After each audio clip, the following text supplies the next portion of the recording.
Factors affecting dividend decision. अब dividend को जो है वो डिसाइड करने के लिए क्या क्या फैक्टर्स इफेक्ट करते हैं, उससे पहले ये समझते हैं कि डिविडेंड डिसीजन होता क्या है।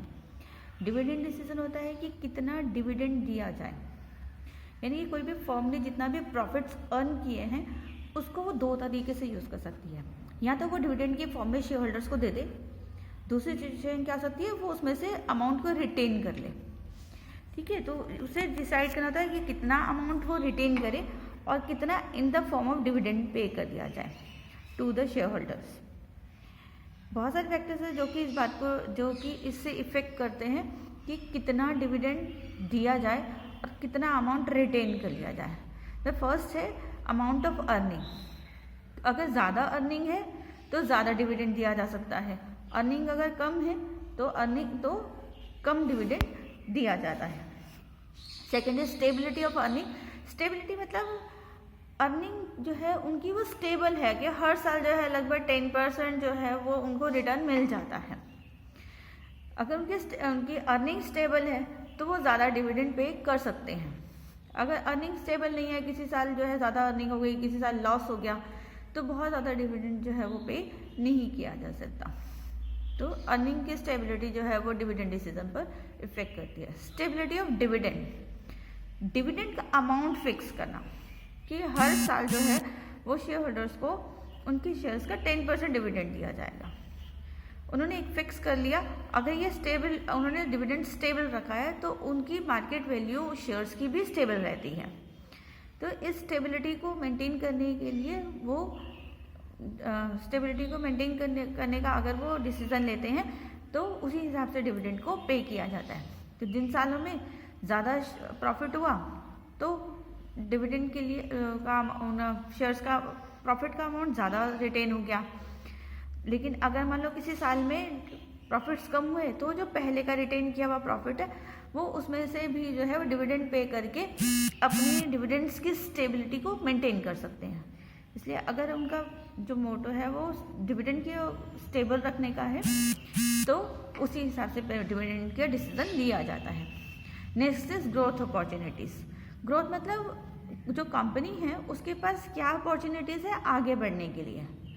अगर आगे बढ़ने की ज़्यादा अपॉर्चुनिटीज़ हैं उसके पास तो वो अपना अमाउंट जो है, अपने जो इनकम है, अपने जो प्रॉफिट्स है उसको रिटेन कर सकते हैं और उसको री इन्वेस्ट कर सकते हैं अपनी ग्रोइंग अपॉर्चुनिटीज़ के लिए, ताकि जो है उनकी फर्म जो है वो ज़्यादा अच्छे से ग्रो करे और उनके जो प्रॉफिट्स है वो रेगुलर इंक्रीज होते रहें।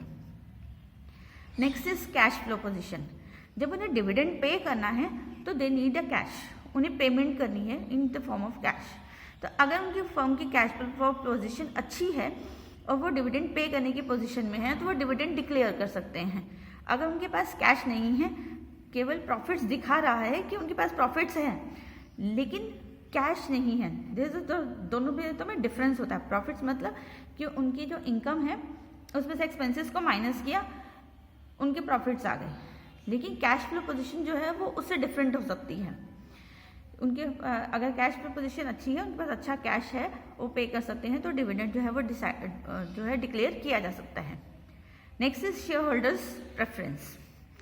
शेयर होल्डर्स की प्रेफरेंस क्या है, वो क्या चाहते हैं, अब उनकी मनी री इन्वेस्ट हो जाए और कंपनी ग्रो करे और उनकी शेयर्स की वैल्यू बढ़ती रहे, या वो चाहते हैं कि उन्हें डिविडेंड मिलता रहे और उनकी रेगुलर इनकम होती रहे।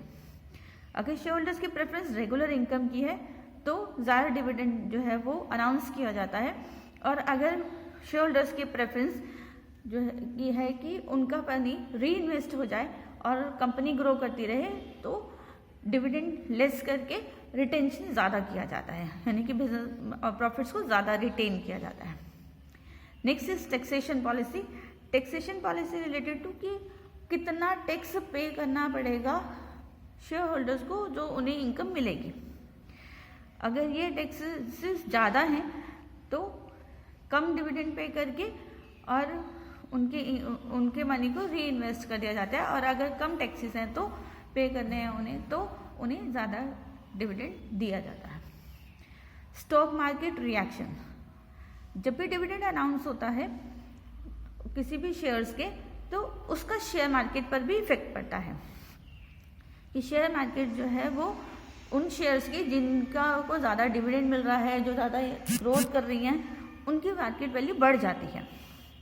तो स्टॉक मार्केट रिएक्शन के हिसाब से भी डिविडेंड डिसाइड किया जाता है। अगर डिविडेंड पिछले सालों में ज़्यादा दिया था, इस साल कम कर देंगे, तो क्या होगा, स्टॉक मार्केट में उनके शेयर्स की वैल्यू डाउन हो जाएगी।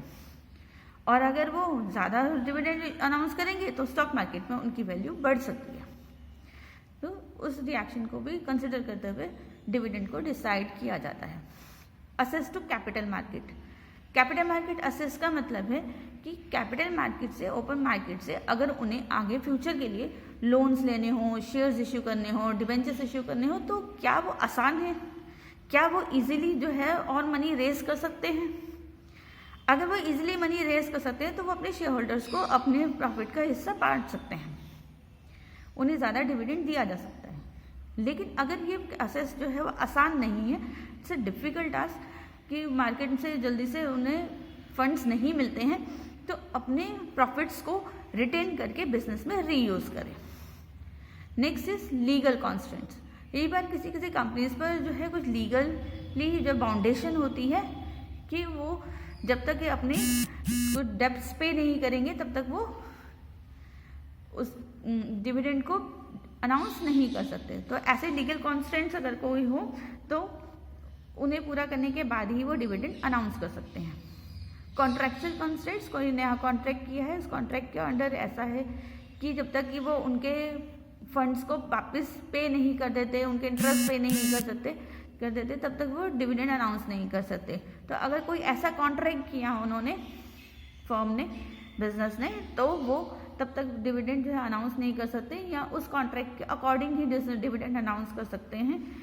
कि अगर मान लो उन्हें पहले इंटरेस्ट पे करना है, पहले उनका कुछ अमाउंट पे करना है, पे करने के बाद ही उस जो बैलेंस बचेगा उसमें से वो डिविडेंड अनाउंस कर सकते हैं। तो इन बातों के लिए का हमें ध्यान रखना पड़ता है। तो ये सारे फैक्टर्स हैं जो कि इफेक्ट करते हैं डिविडेंड डिसीजन पर, कि जो फर्म ने अर्न किया है उसमें से कितना डिविडेंड की फॉर्म में दे दिया जाए और कितना अमाउंट फ्यूचर के लिए रिटेन कर लिया जाए।